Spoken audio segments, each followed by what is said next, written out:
अस्सलाम वालेकुम। मैं हूं सनोबर और आप देख रहे हैं मेरा YouTube channel lovely animal with Sanobar.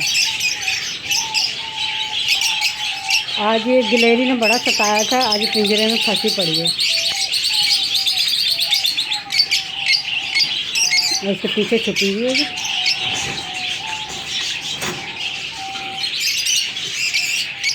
4-5 गिलहरियाँ थीं, अब ये एक ही बची है। बरसात में कहीं भाग गई वो।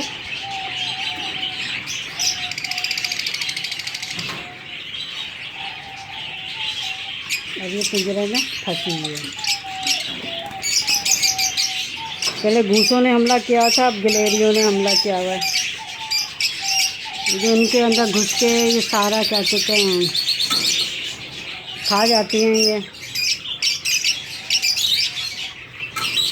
और आप ये नहीं समझे, गिलहरी बहुत मासूम होती है, ये बच्चे भी खा जाती है जिसके दफ़ों के। मैंने खुद देखा है इसको खाते हुए, मगर उस टाइम मेरे पास कैमरा नहीं था तो ये बच गई।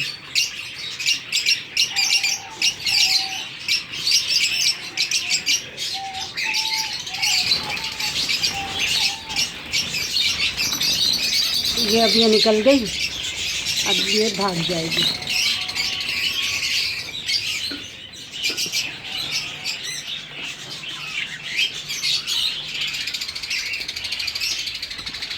भाग गई, छुप गई।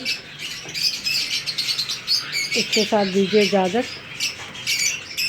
और मैं देखूंगी ये कहाँ से घुस रही है और कहाँ से निकल रही है। इसके साथ ही अल्लाह हाफिज़।